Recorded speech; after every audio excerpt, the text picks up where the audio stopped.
बहुत से सेल्समैन अपने कस्टमर को बेवकूफ या पागल समझते हैं, क्योंकि दिन भर वो ऐसे लोगों से मिलते रहते हैं जो उनका टाइम खराब करने के लिए आते हैं। और कुछ कस्टमर तो बस इसलिए शोरूम या दुकान पर आ जाते हैं क्योंकि उनके पास करने के लिए कुछ और काम नहीं होता और वो बिना कुछ लिए वहाँ से चले जाते हैं। ऐसे में आपको इस बात को कभी भी नहीं भूलना चाहिए कि आप सिर्फ एक जरूरतमंद इंसान को सामान बेच सकते हैं, हर किसी को नहीं। एक बात हमेशा याद रखें, आप चाहे किसी के लिए भी काम करते हो, चाहे आप कुछ भी बेचते हो, ये आपका बिजनेस है और आप इसे जितना बेहतर बनाते हैं और टाइम देते हैं, आपके उतने ही ज्यादा कस्टमर्स बनेंगे। ऑथर कहते हैं कि लॉजिक के कंपैरिजन में फीलिंग के जरिए ज्यादा चीजें खरीदी जाती हैं। समझो कि हर इंसान जिससे आप मिलते हैं उसकी नेक पर एक साइन है जिसमें लिखा है मुझको इम्पोर्टेंट फील कराओ। अगर आप ऐसा करते हैं तो आप सेल्स में ही नहीं, लाइफ में भी सक्सेस को अचीव कर पाएंगे। हेलो दोस्तों, आज हम बात करने वाले हैं book how to sell anything to anybody के बारे में, जिसे famous marketing and sales expert Joe Girard ने लिखा है। ये नॉलेजेबल बुक समरी सेल्स में जॉय जेरार्ड के एक सक्सेसफुल करियर से वैल्यूएबल लेसन्स के बारे में सिखाती है, जहां वो कस्टमर के साथ मजबूत रिलेशन बनाने और हमेशा उनकी सेटिस्फैक्शन के लिए एफर्ट करने में विश्वास करते थे। और ऐसा करके आप इसमें जानेंगे कि कैसे अपनी सेल्स को बढ़ाया जाए। एक बार एक कस्टमर ऑथर के पास कार खरीदने के लिए आया और वो किसी फिनरल यानी कि अंतिम संस्कार करने वाली कंपनी का ऑर्गेनाइजर था। तो ऑथर ने उससे पूछा कि किसी भी इंसान के अंतिम संस्कार में कितने लोग आते हैं, तो उसने जवाब दिया एवरेज 250 लोग आते हैं। एक बार ऑथर अपनी वाइफ के साथ अपने रिलेटिव की शादी में गए थे। वहाँ पर रिसेप्शन पर उनकी मुलाकात एक इंसान से हुई जो केटरिंग का मैनेजर था और ऑथर ने उससे पूछा कि शादी में कितने लोग आते हैं, तो उसने कहा कि एक आम इंसान की शादी में लगभग 500 लोग आते हैं। मतलब हर शादी में लड़कों वालों की तरफ से लगभग 250 लोग और लड़की वालों की तरफ से भी इतने ही लोग आते हैं। अब आप समझ गए होंगे कि ऑथर क्या बताना चाहते हैं। एक आम इंसान अपनी लाइफ में लगभग 250 लोगों को जानता है, यानी कि इतने लोगों को वो इन्फ्लुएंस करता है, इन लोगों को वो इतनी इंपॉर्टेंस देता है कि शादी से लेकर अंतिम संस्कार में इनवाइट करता है। और अगर कोई फेमस पर्सनालिटी है तो ये नंबर इससे भी कई गुना ज्यादा हो सकता है। अब एज अ सेल्समैन आपको ये रूल जानना जरूरी है, क्योंकि जब भी कोई कस्टमर आपके पास आता है और आपका मूड खराब करता है, इस वजह से आप उसे खराब बिहेव करते हैं और वो दुखी हो जाता है। हो सकता है आप सोचते हो कि एक कस्टमर अगर दुखी भी हो गया या नाराज भी हो गया तो इससे क्या फर्क पड़ता है। तो ये बात याद रखें कि वो इंसान उसकी लाइफ में उन 250 लोगों से कभी न कभी जरूर मिलेगा और जब भी मिलेगा आपकी बातें भी करेगा। इससे उस इंसान से जुड़े ये 250 लोग जो शायद आपके कस्टमर बन सकते थे, वो अब कभी भी आपके कस्टमर नहीं बनेंगे। अगर आप एक कस्टमर को अच्छा प्रोडक्ट या सर्विस देकर सेटिस्फाई करते हैं तो वो आपकी बात इन 250 लोगों से करेगा और हो सकता है वो भी आपके कस्टमर कभी न कभी बन जाएं। इसलिए हर कस्टमर को एक वैल्यूएबल कस्टमर की तरह ट्रीट करें। इन सभी सेल्स सीक्रेट को हम मल्टीपल पार्ट्स में समझने वाले हैं, इसलिए वीडियो को एंड तक बहुत ही ध्यान से देखें। और अगर आप सेल्स में जॉब करते हैं या कभी सेल्स वाली प्रोफाइल में रहे हैं या रहना चाहते हैं तो ये वीडियो आपके बहुत काम आने वाली है, क्योंकि इस बुक समरी में वो सारे सीक्रेट बताए गए हैं जो एक पॉसिबली सेल्स में कोई भी इंसान फेस कर सकता है। तो चलिए फिर शुरू करते हैं। सबसे पहले समझते हैं कि अनजान लोगों को किस तरह से अपना कस्टमर बनाएं। जब भी कोई सेल्समैन सेल्स के काम को ज्वाइन करता है, कोई सामान बेचना शुरू करता है, चाहे वो कार बेचना हो या इंश्योरेंस बेचना या कोई और प्रोडक्ट या सर्विस बेचना हो, शुरू में 2 पीस बेचना उसके लिए कोई बड़ी बात नहीं होती। शुरू में तो 2 चीजें आराम से बेच देता है। सबसे पहले तो वो प्रोडक्ट खुद के लिए खरीद लेता है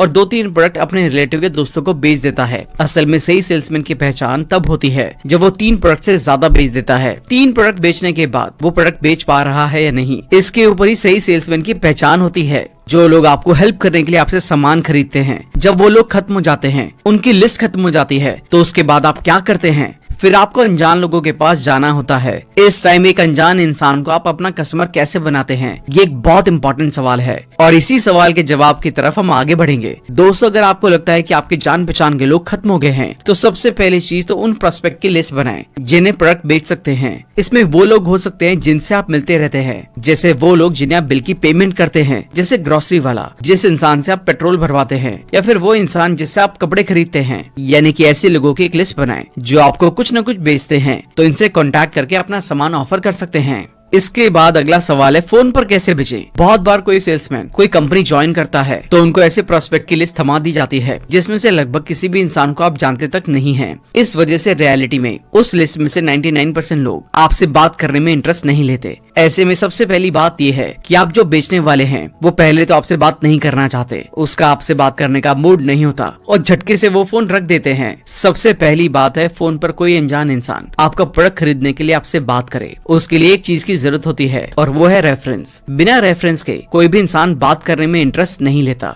ऑथर उनका खुद का तरीका बताते हैं कि किस तरह से अनजान लोगों को भी वो बहुत अच्छे से फोन पर अपना प्रोडक्ट बेचते हैं। ऑथर को जब कोई लिस्ट मिलती तो उस इंसान के घर पर वो फोन करते और उनकी मिसेस फोन उठाती तो कहते हैं, मैं जॉय कार सेल्समैन एक कंपनी से बात कर रहा हूँ। आपने जो कार ऑर्डर की थी वो बिल्कुल तैयार है, आप इसे लेने के लिए कब आ रहे हैं? तो वो लेडी ये बात सुनकर हैरानी से कहती है कि हमने तो कोई कार ऑर्डर ही नहीं की थी। इस पर जॉय किसी भी इंसान का नाम लेते हैं और कहते हैं, क्या ये उनका घर है? तो लेडी कहती है, नहीं, मेरे हस्बैंड का नाम तो कुछ और है। जैसे मान लो उसने कहा मेरे हस्बैंड का नाम स्टीवन है। वो कहते हैं, अच्छा सॉरी, हमने गलती से आपको फोन कर दिया। लेकिन ऑथर उसको फोन रखने से पहले ही कुछ इस तरह की बातें पूछते हैं कि आप कोई नई कार खरीदने के बारे में सोच रहे हैं? क्या आप कार खरीदना चाहते हैं? फिर वो लेडी कहती है, नहीं, हमें कोई कार खरीदने की जरूरत नहीं है, लेकिन मेरे हस्बैंड इसके बारे में देखते रहते हैं, आप उनसे बात कर सकते हैं। अगर खरीदने का कोई प्लान होगा तो वो आपको बता सकते हैं। अब जॉय को वो चीज मिलनी शुरू हो गई जिनकी उन्हें जरूरत थी, यानी कि रेफरेंस। ऑथर उस लेडी से उसके हस्बैंड का नाम और डिटेल पूछ लेते हैं, उनको फोन कब करना चाहिए ये भी पूछ लेते हैं और उसके बाद उनके हस्बैंड को फोन लगाते हैं और कहते हैं कि आपकी वाइफ से मेरी बात हुई है, मैं कार सेल्समैन बात कर रहा हूँ, क्या आप कोई नई कार खरीदने के बारे में सोच रहे हैं? अब क्योंकि उस इंसान से बात की शुरुआत में रेफरेंस में उनकी वाइफ का नाम लिया गया था, इसलिए वो ऑथर से बात करता है और कहता है कि अभी तो मेरा कार खरीदने का कोई प्लान नहीं है। तो ऑथर उससे पूछते हैं, अच्छा तो आप कब की प्लानिंग कर रहे हैं? मान लो वो कहता है कि 6 महीने बाद। ये सारी डिटेल और उसके बारे में जो भी इन्फॉर्मेशन मिलती है ऑथर उसे एक फाइल में डिटेल में लिख लेते हैं और 6 महीने बाद उसे दोबारा से फोन करते हैं और एक इंटरेस्टेड कस्टमर बना लेते हैं। इस तरह आप भी फोन पर बात करके एक अनजान इंसान को अपना कस्टमर बना सकते हैं। लेकिन जॉय कहते हैं, आपको कस्टमर को फंसाना नहीं है, किसी तरह से चीट नहीं करना है, बस इस तरह सही तरीके से आपका प्रोडक्ट और आप लोगों तक पहुंचने चाहिए ताकि और भी लोग आप तक पहुंच सकें। अनजान लोगों को कस्टमर बनाने का अगला तरीका है लेटर भेजना, या आज के टेक्नोलॉजी एरा में बात करें तो ईमेल करना। बहुत सारे सेल्समैन कस्टमर को लेटर या मेल तो भेजते हैं, लेकिन उसमें पूरा ऐड होता है, उनके काम के बारे में प्रोसेस होते हैं और टेम्पलेट्स होते हैं। इस तरह के लेटर जब किसी को मिलते हैं तो ज्यादातर टाइम वो उसे पढ़ते भी नहीं है, बल्कि डस्टबिन में फेंक देते हैं या डिलीट कर देते हैं। इसलिए जितना हो सके पहली बात तो आपको कस्टमर को मेल भेजना चाहिए। भेजते टाइम ये पक्का करने के लिए कि वो उसे पढ़ें। ऑथर अपना तरीका बताते हैं जिसे वो खुद भी यूज किया करते थे। वो कहते हैं कि अपनी मेल के जरिए प्रोस्पेक्ट को कुछ खरीदने के लिए फोर्स ना करें, बल्कि अपनी हर अलग अलग ईमेल में उनको किसी प्रॉब्लम के बारे में या उसके सॉल्यूशन पर बात करें। टाइम टाइम पर फेस्टिवल्स और उनकी लाइफ के स्पेशल डेज जैसे बर्थडे पर सेलिब्रेशन मैसेज भेज दें। ऑथर इस तरह से हर कस्टमर को साल में 12 बार ईमेल करते हैं। हर महीने के किसी एक स्पेशल दिन पर मेल कर देते हैं। इसमें कोई एडवर्टाइजमेंट नहीं करते, बस उस दिन को विश करने वाली बातें उसमें लिख देते हैं। इस टेक्निक से महीने में एक बार, मतलब एक साल में 12 बार उस कस्टमर के पास जॉय का मेल जाता है और हर महीने में हर एक बार जॉय का जिक्र वहाँ पर होता होगा। इस तरह से उन लोगों को पूरी तरह से पता चल जाता कि जॉय जेरार्ड कौन है और वो क्या काम करते हैं। अगला तरीका है विजिटिंग कार्ड का। ये नए लोगों तक पहुंचने के लिए और उनको अपना कस्टमर बनाने के लिए जो जॉय कहते हैं, आपको अपना विजिटिंग कार्ड हमेशा अपने पास रखना है और जो भी आपसे मिलने आता है उसके हाथ में अपना कार्ड थमा दे। ऐसे तरीके ढूंढे जिनसे से ज्यादा लोगों तक आपका विजिटिंग कार्ड पहुंचे, ताकि लोगों को ये बात समझ में आ जाए कि आप कौन हैं और क्या बेचते हैं। ऑथर अपना एक्सपीरियंस बताते हैं। वो जब भी कोई फुटबॉल मैच देखने के लिए जाते और जब कोई गोल होता तो लोग खुशी से उठते और तालियां बजाते हुए झूमते हैं। उसी वक्त ऑथर एक मुट्ठी भर के अपने विजिटिंग कार्ड को उस भीड़ में उछाल देते और इस तरह से उस खुशी के मौके पर उनके कार्ड भी उस भीड़ में छा जाते और वो ज्यादा से ज्यादा लोगों तक पहुंचने में कामयाब हो जाते थे। अब हमें ये समझना होगा कि कस्टमर को विनर कैसे बनाया जाए। ध्यान रखें, आप सिर्फ किसी नीडी इंसान को ही कुछ बेच सकते हैं, हर किसी को नहीं। बहुत से सेल्समैन अपने कस्टमर को बेवकूफ या पागल समझते हैं, क्योंकि दिन भर वो ऐसे लोगों से मिलते रहते हैं जो उनका टाइम खराब करने के लिए आते हैं। और कुछ कस्टमर तो बस इसलिए शोरूम या दुकान पर आ जाते हैं क्योंकि उनके पास करने के लिए कुछ और काम नहीं होता और वो बिना कुछ लिए वहाँ से चले जाते हैं। इसलिए बहुत से सेल्समैन अपने कस्टमर को पागल या फिर बेवकूफ समझते हैं, लेकिन अपने कस्टमर के बारे में ऐसा सोचना सही बात नहीं है, क्योंकि कस्टमर भी हमारे जैसे ही होते हैं। ऑथर कहते हैं कि कार खरीदने वाले मैक्सिमम लोग मिडिल क्लास फैमिली से होते हैं, जिन्होंने कड़ी मेहनत करके पैसे कमाए होते हैं। याद रखने वाली बात यह है कि जब कोई कस्टमर टीवी, फ्रिज या फिर कार लेने के लिए आपके शोरूम में आता है तो वो थोड़ा सा घबराया हुआ होता है, क्योंकि लोग सेल्समैन को एक ऐसे इंसान की तरह देखते हैं जो अपने कस्टमर से ज्यादा पैसे ऐंठने की कोशिश करता रहता है। इसलिए वो आते ही कहते हैं कि वो बस देखने के लिए आए हैं। ऐसा इसलिए कहते हैं क्योंकि उनके अंदर डर और अविश्वास भरा होता है कि अगर मैंने बोल दिया कि हाँ लेना है तो ये सेल्समैन कुछ भी करके बस मुझे अपना सामान बेच देगा, मुझे देखने या समझने का मौका ही नहीं देगा। कई बार आपको ऐसे भी कस्टमर मिले होंगे जो आपको थोड़े पैसे देकर गए होंगे लेकिन कभी भी लौट कर नहीं आए। ऐसा अक्सर तब होता है जब सेल्समैन उस कस्टमर को पागल या बेवकूफ समझने की कोशिश करता है।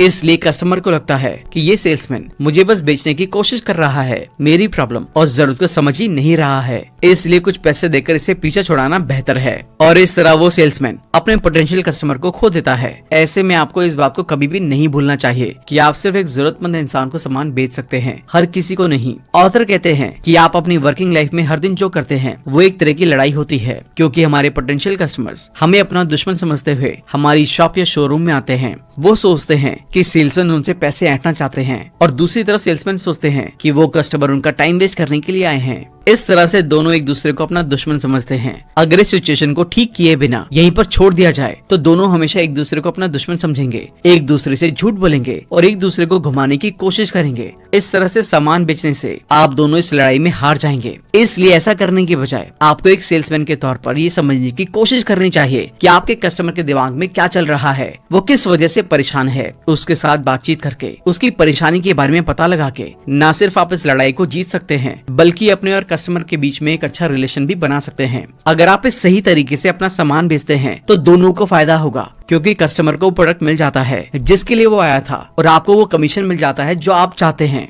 इसलिए कस्टमर को महसूस कराएं कि उसने जो पैसा और टाइम खर्च किया है उसके बदले में उसे ज्यादा वैल्यू मिली है और इस लड़ाई में जीत उसकी हुई है। कोशिश करें कि आपके शोरूम या फिर दुकान में आते टाइम कस्टमर चाहे जो भी सोचे, लेकिन बाहर जाते टाइम कस्टमर खुद को एक समझदार कस्टमर की तरह देखे और आपको अपना दोस्त माने। अब आपको गॉसिप क्लब का हिस्सा बनने से बचना होगा। आप जितने ज्यादा कस्टमर से बात करेंगे आपकी सेल्स उतनी ही बढ़ेगी। ये बहुत सिंपल सा रूल है और बहुत इंपॉर्टेंट भी है। अगर आपके पास प्रोस्पेक्ट लिस्ट नहीं है तो आप अपनी कंपनी के कस्टमर का पुराना डाटा यूज करके क्लाइंट से बात कर सकते हैं, या फिर आप टेलीफोन डायरेक्टरी का यूज करके उन लोगों से बात कर सकते हैं, जैसा कि ऑथर ने किया था। जब उन्होंने पहली बार कार बेचना शुरू किया तो कस्टमर के आने का इंतजार करने की बजाय खुद कस्टमर को अपने पास बुलाने के तरीके ढूंढे, जिससे कस्टमर उनके नाम से उन्हें ढूंढते हुए आते थे। इसकी शुरुआत उन्होंने टेलीफोन डायरेक्टरी में रजिस्टर्ड नंबर से की, क्योंकि उनके पास कोई प्रोस्पेक्ट लिस्ट नहीं थी और न ही कस्टमर का कोई डेटा अवेलेबल था। तो उन्होंने टेलीफोन डायरेक्टरी को ही अपनी प्रोस्पेक्ट लिस्ट बना लिया और वहीं से शुरुआत की। ज्यादा कस्टमर को अट्रैक्ट करने के लिए किसी गॉसिप क्लब का हिस्सा ना बने। गॉसिप क्लब यानी कि कंपनी या टीम के वो लोग जो अपने काम को पूरा करने पर ध्यान देने की बजाय फिजूल की बातों में लगे रहते हैं, उनके क्लब का हिस्सा ना बने। हर एक कंपनी में कुछ लोगों का एक ग्रुप होता है जहाँ पर सभी सेल्समैन मिलकर बातचीत करने में अपना कीमती टाइम खराब करते हैं,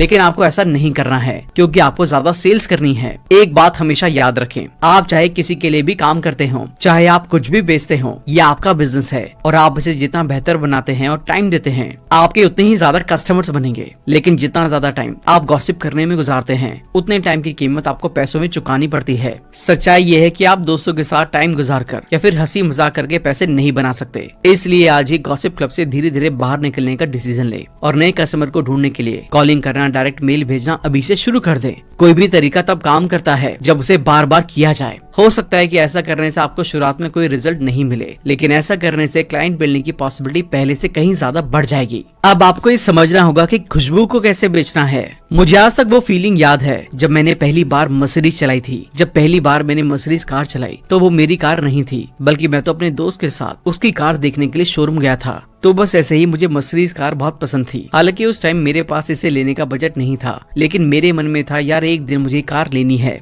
तो मैंने उस कार की टेस्ट ड्राइव करके उसे पहली बार चलाया। उस दिन के बाद से कार चलाते हुए वो फीलिंग मैं भूल नहीं पाया। और कुछ महीने पहले जैसे ही बजट बना, उन्हीं फीलिंग्स ने मुझे मर्सिडीज कार लेने के लिए इंस्पायर किया और हम वही कार ले आए। इस ट्रिक को आप सेल्स करते टाइम बहुत अच्छी तरह से यूज कर सकते हैं। जब आप कार के अलावा कोई दूसरी चीज बेच रहे हो तो हो सकता है कि ये बिल्कुल वैसा ना हो। जैसे आप एक आदमी को लाइफ इंश्योरेंस बेचते हैं तो इसमें ऐसा कुछ भी नहीं है जिसे आप उसे स्मेल करने या गाड़ी चलाने की तरह कुछ दे सके, लेकिन उसे एक कंडीशन बताकर जिसमें उसके जाने के बाद उसकी फैमिली को इंश्योरेंस क्लेम का सपोर्ट मिलेगा। आप उसे इसके फायदे को एक्सपीरियंस करने का मौका दे सकते हैं। अच्छा, एक बात बताइए, क्या कोई सेल्समैन किसी आदमी को पहले चेक करवाए बिना कोड बेच सकता है? इसलिए आप जो भी सामान बेचें ये पक्का करें कि आपने उसे कार में बिठाया है, यानी कि उस प्रोडक्ट को यूज करने का एक्सपीरियंस दिया है। ऑथर कहते हैं वो हमेशा से ऐसा करते हैं। ये तरीका कस्टमर में सामान को अपने पास रखने की चाहत पैदा करता है। और अगर आप उस टाइम सेल्स ना भी कर पाए तो आपके पास कस्टमर को कुछ दिन बाद वापस पाने का एक मौका होगा,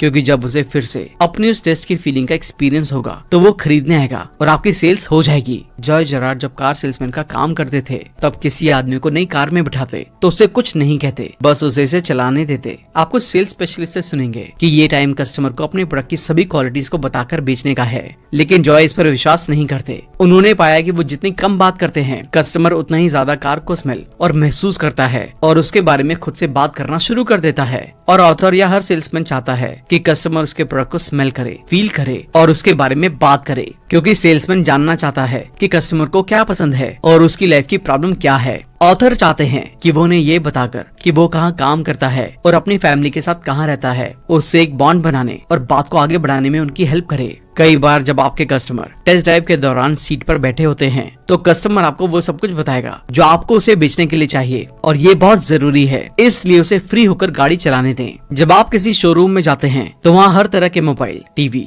या कई सामान टेस्ट करने के लिए लगे रहते हैं, जिन्हें आप जब चाहे टेस्ट करके देख सकते हैं। एक दो बार जाते हैं, उसे टेस्ट करते हैं, फिर आखिर में उस सामान को खरीद ही लेते हैं। इसलिए इससे कोई फर्क नहीं पड़ता कि आप क्या बेचते हैं, उन तरीकों की तलाश करें जिनसे आप अपने प्रोडक्ट को प्रेजेंट कर सकें। यहाँ जरूरी बात ये पक्का करना है कि आपका पोटेंशियल कस्टमर, यानी कि वो लोग जो आपके कस्टमर बन सकते हैं, वो इस प्रेजेंटेशन में हिस्सा ले सके। अगर आप उनकी सेंस को अट्रैक्ट कर सकते हैं तो आप उनकी फीलिंग को भी अट्रैक्ट कर रही हैं। ऑथर कहते हैं कि लॉजिक के कंपैरिजन में फीलिंग के जरिए ज्यादा चीजें खरीदी जाती हैं। इसलिए एक बार जब पोटेंशियल कस्टमर गाड़ी चला रहा हो तो शायद वो आपसे पूछेगा कि उसे कहाँ जाना चाहिए। इस टाइम ऑथर हमेशा कहते हैं जहाँ आपका मन करे वहाँ चल लेते हैं। अगर कस्टमर पड़ोस में रहता है तो उसे घर के पास गाड़ी चलाने का सजेशन देते हैं। घर के पास से जाने पर वो इसे अपनी वाइफ और बच्चों को दिखाता। हो सकता है कोई पड़ोसी बरामदे में हो, और एज अ सेल्समैन ऑथर भी यही चाहते हैं कि हर कोई उस कस्टमर को नई कार चलाते हुए देखे और उसे ऐसा महसूस हो कि उसने वो कार खरीदी है और वो उसका शो ऑफ कर रहा है। इससे उसके लिए तुरंत कार खरीदने का डिसीजन लेना आसान हो जाएगा, क्योंकि एज ए ह्यूमन बीइंग हम जिस चीज का दिखावा कर देते हैं हम चाहते हैं कि वो चीज हमारे पास हो। अगर टेस्ट ड्राइव में कस्टमर कार को बहुत दूर ले जाना चाहे तो वो उसे ये कहकर मना नहीं करते कि मेरे पास टाइम नहीं है, बल्कि वो जितनी चाहे उतनी कार चलाने का मौका देते हैं। क्योंकि अगर वो सोचता है कि उसने कुछ बहुत ज्यादा ही चला लिया है तो इससे उसके अंदर ऑथर के लिए एक थैंकफुल की फीलिंग आ जाएगी और अब वो उनकी बात को मानना चाहेगा, यानी कि कार खरीदने के लिए जल्दी मना नहीं कर पाएगा। और एक सेल्समैन होने के नाते आप भी यही चाहते हैं कि आपका सामान बिके। ये वीडियो रिजस बुक क्लब का है, जिसके में लिंक है, जाकर जरूर देखिएगा। बहुत ही अच्छी वीडियो बनाते हैं और इस वीडियो में सेल्समैन के बारे में बताया गया था। और अगर आप भी सेल्समैन के में अपना करियर बनाना चाहते हैं तो ये बहुत ही अच्छी ऑप्शन है। आप सेल्समैन में अपनी करियर बना सकते हैं। आप ही के टाइम में तो बहुत सारे ऐसे जगह हैं कि वेबसाइट जहाँ पे आप जल्दी सेल्समैन बन सकते हैं, जैसे कि फ्लिपकार्ट या अमेज़ॉन। कहीं भी आप प्रोडक्ट का सेलिंग कर सकते हैं और इसमें बहुत ही पैसा है। ये है जितना आप सोचे भी नहीं होंगे उससे इसमें इतना पैसा है। आज के बहुत सारे बिजनेसमैन हैं जो अच्छी सेल्समैन की तलाश करते हैं। अगर आपको एक बेहतरीन करियर बनाना है तो ये बहुत ही अच्छा रास्ता है। आप सेल्समैन बन सकते हैं, लेकिन शुरुआती में इसमें बहुत ही मेहनत है। आपको शुरुआत में बहुत मेहनत करना पड़ेगा। आपको कितनों से उससे बातों का बुरा भी लग सकता है, लेकिन आप अगर इस पर डटे रहे तो कुछ ही साल अगर इस पर काम करिएगा तो बहुत ही सक्सेसफुल आदमी बन जाइएगा। अगर आप सेल्समैन बनना चाहते हैं तो इस वीडियो को देखने के बाद आपको बहुत सारे आइडिया लग ही गया होगा। और बहुत सारे बुक भी हैं सेल्समैन पे जो मैंने अपनी चैनल पे अपलोड भी किया है कि बुक सेल्समैन के बारे में है, आप उसे भी सुन सकते हैं। सेल्समैन बनने से पहले आप सारी सेल्समैन की जानकारियाँ ले सकते हैं, उसके बाद ही सेल्समैन में बने उसके। और बहुत सारे ऐसे कोर्स भी है जो सेल्समैन बनाते हैं, जो आपको यूट्यूब पे आसानी से मिल जाएंगे। धन्यवाद।